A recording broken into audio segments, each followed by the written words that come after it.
What's up, folks? Welcome to the Modern Truths Throwback Thursday. We're going to be doing a special 3-week Star Wars extravaganza, starting with Star Wars Episode 4, A New Hope. In case you didn't know, I'm MJ, and she is Alex Storm, and we're going to do what we always do on Throwback Thursdays. We're going to discuss old school movies. So Star Wars A New Hope was directed by George Lucas, as many of you know, I imagine, starring... what's his face? Harrison Ford, Mark Hamill, Carrie Fisher. Boom. There you go. We got the pleasant news out of the way. So let's talk about the movie. For you, Alex, this was your first time sitting down and watching this movie in its entirety, right? It was. So yes. what did you think of the movie? You know, knowing how much you love this movie, I was afraid that I would watch it and disappoint you by not liking it, but I actually liked it. I thought it was cool. I was surprised. I mean, I know the characters. Like, you can't live in this world and not know who the important characters are.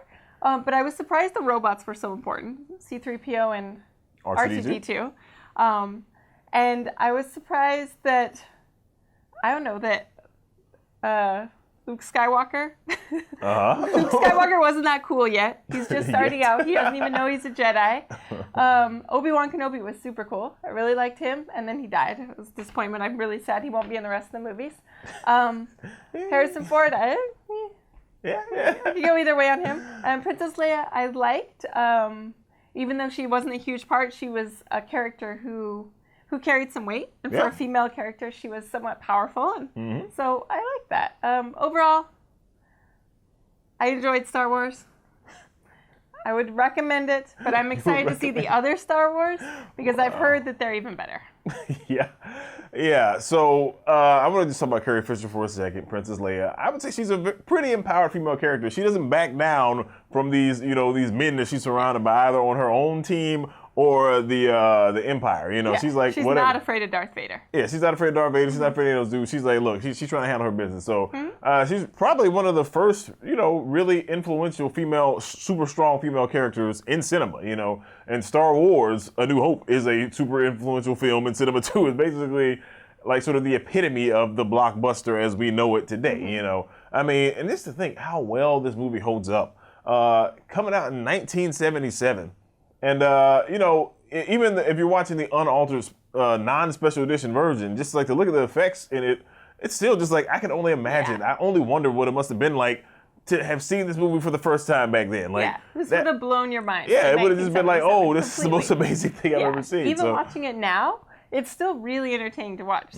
I wasn't distracted thinking like, oh, that looks fake at all. Like, I was totally entertained. It was a good movie. Sometimes when we go and watch older movies, you're like, okay. That was a little sketchy right there. Oh man, they're doing the best they could. Yeah, they could have done that better. Yeah. But I mean, this movie does have its share of those things as well. But honestly, across the board, this movie holds up super well.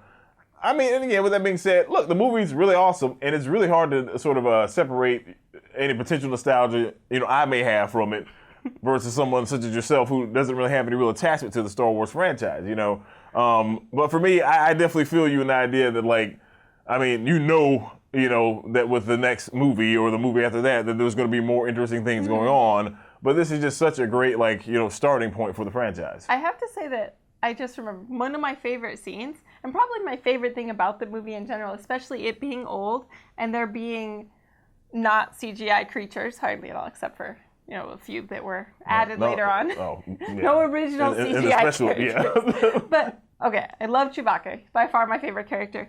But my favorite scene, I think, was the cantina scene where there's all the aliens in the bar together. And I was totally fascinated. It reminded me of like Fear and Loathing in Las Vegas or something. It was just like such a cool scene with all these weird characters in this like weird environment where Luke's kind of looking around and like, being very confident, but like taking in something he's never seen before. At least that's the way I interpret it. And then watching Han Solo interact with this other, alien, and have him have a conversation in a different language. That was something else that totally surprised me. I knew Star Wars had its own languages, but I was so stoked to actually like hear these languages and think about the awesome, amazing Star Wars geeks who have like spent time breaking down these languages and translating them and like building on what was created, which started out as nonsense. and then people made something from it. That's really cool. And it still might be nonsense, but that's a different conversation entirely. I could totally see why fans of Star Wars are huge fans, because there's some really cool shit. Yeah, I mean, there's just a lot of stuff to dig into. I mean, to go back to the Cantina sequence, there's just so many crazy aliens in that scene. And, some of them go on to be actual things, and some of them are just like random masks that, the effects guys had lying around at the time, But it's like there's just so much character, there's so much visual storytelling going on. And again, I mean, it's just so well thought out, and the design from the ships to the aliens to the lightsaber. I mean, all these things are just so well designed. It's like these things hold up. They just look so cool, man. It's like there's just nothing. I cannot. I mean, is Star Wars the best movie ever made? No, I'm not sure what it is, but I'm just gonna say it's not.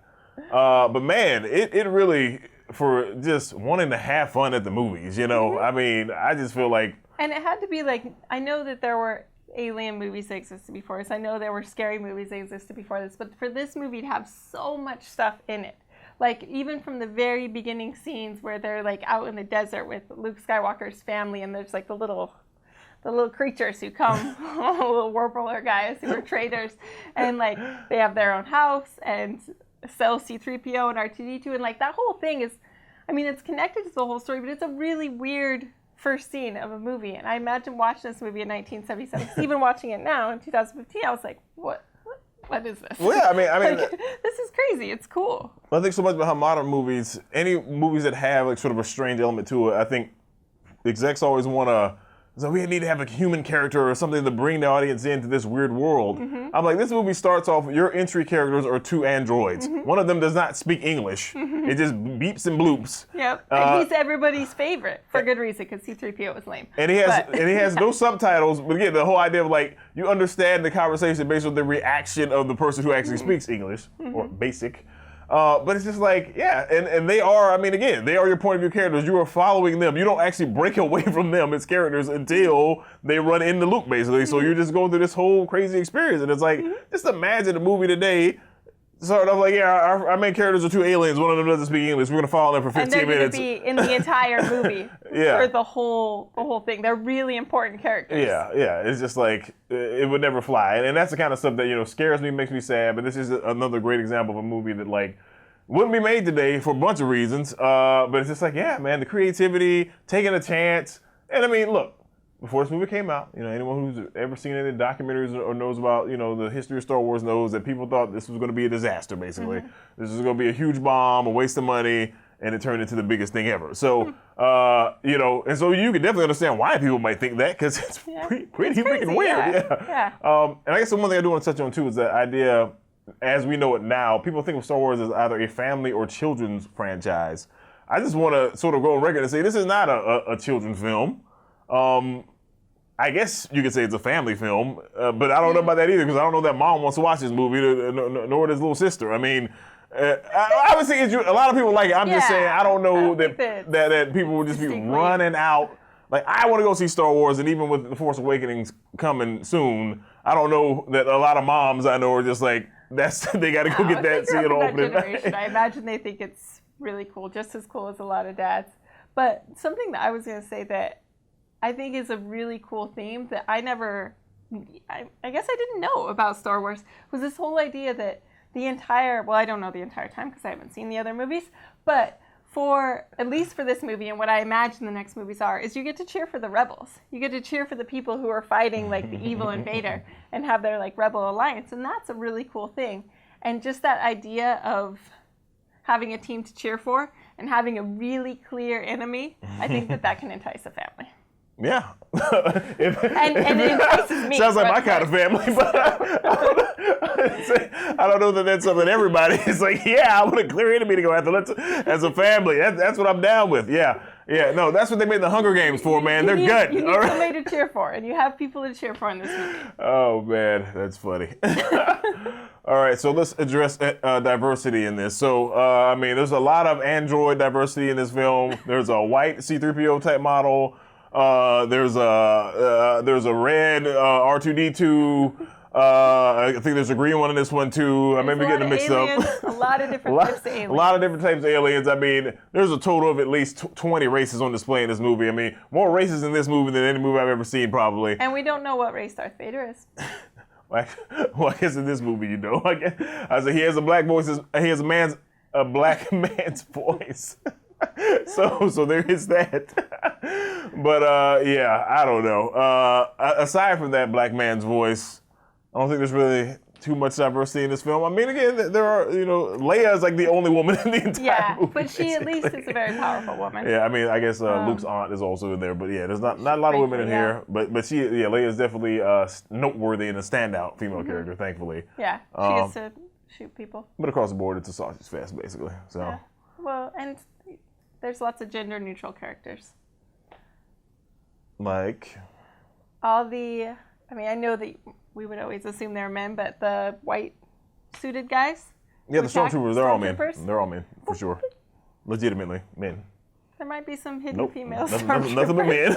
All men. If Princess Leia knows what she's doing, there's probably some female stormtroopers who know what they're doing too. I'm trying to save you right now. There are no female stormtroopers. None. Okay, fine, all right, fine. There aren't.